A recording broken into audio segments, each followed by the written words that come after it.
he was talking about how he'd been wanting to do comedy for a while. It was something he'd been wanting to do, and I was like, bro, just go to the comedy open mics and get your, practice. Just practice, And I told him, my boy Juan's been doing it for a minute. He's already doing shows, getting booked. Like, all you gotta do is just show up. We were jamming at the time. I was showing up to your place to play your songs because Beto, like I said, he's a producer and a singer-songwriter too. And so he grabs his classical guitar and we play a lot of like reggae style tunes. Yeah. And we were playing bass, and then he would show up and he's like, I want to play drums and I want to do comedy, and I'm like, dude. And he is playing drums. The other day, his drums were sitting there for months. He finally started jamming on them a couple weeks back.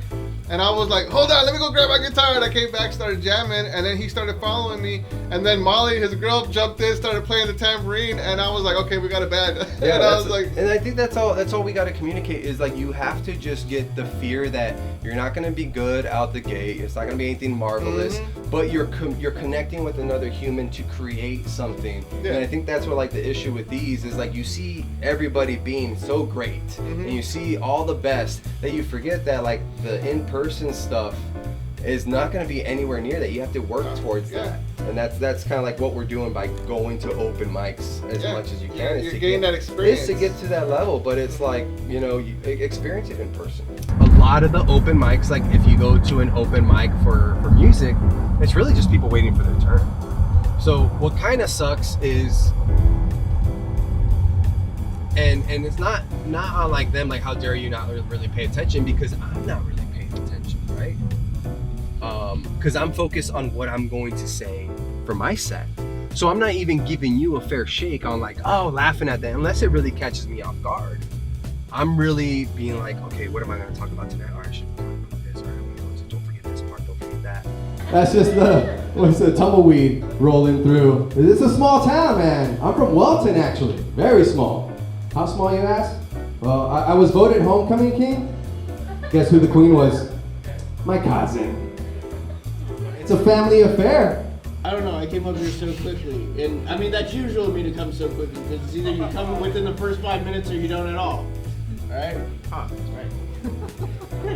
I'm glad we're doing stand-up here and we're not at a bar, right? Because I like to drink too much. I get fucked up.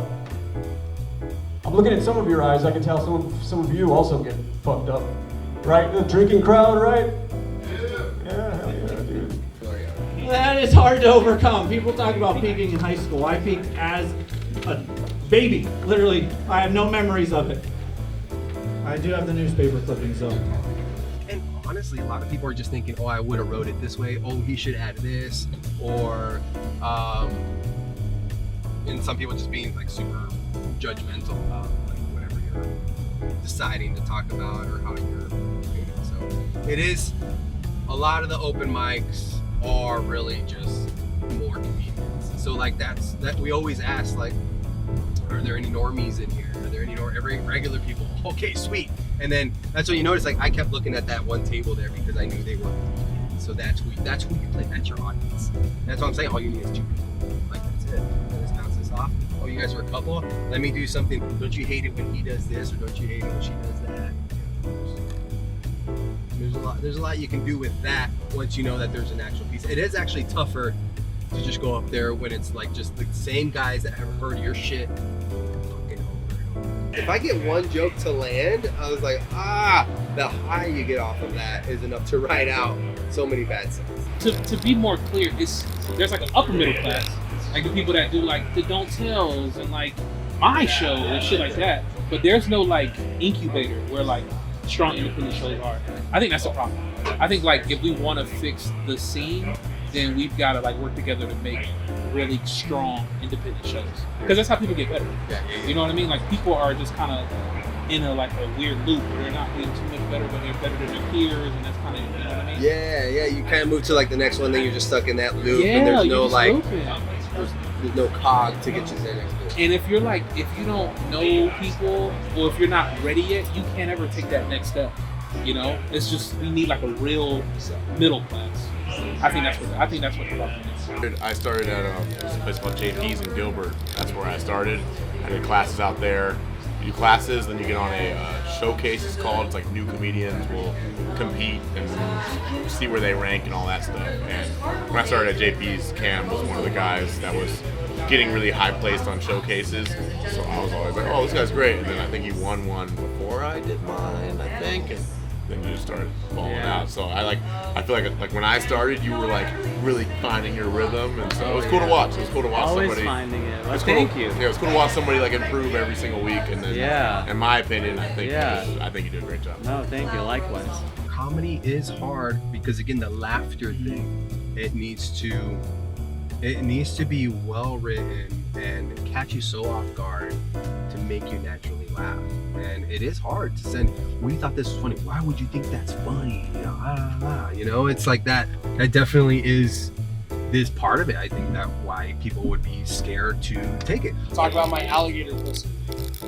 I talked about it last fucking Saturday.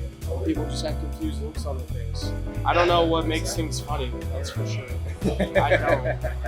I say all kinds of crazy shit. Some of it works, some of it doesn't. I have this fat bitch set that's been kind of going their way. Talk about liking fat girls. Yeah. So that's working. I don't know, but I just don't know. Like, that's how I felt deep down in my heart. And that's what's true to me. And those are my values. It's a pickup line, dude. A punchline is a pickup line. Same shit. I just do, like I'm single. I'm single now. I'll do an impression of me at the bar now that I'm single. And then I go, where the fat hoes at? Yo, where the fat hoes? You know, like that. And it's just, I just keep saying weird ass shit. I go, and jokingly, I'm like, let me find out she's pegging you, bro. He went, oh damn, yeah. And I went, wait, what? You was pegging her? And I go, like, for real? He goes, yeah. And I went, all right, now I gotta ask the question. Was it a dildo? Like, was it a realistic dildo? Or was it just, he goes, not realistic. Was it ribbed for your pleasure? I said, was it baby and shit? And he goes, actually, yeah. I don't know how I got into this I said, yo, no, listen. I try to keep it somewhat civilized still, but like I also give people room to work because you have to let people be able to fail and speak freely in order to figure it out.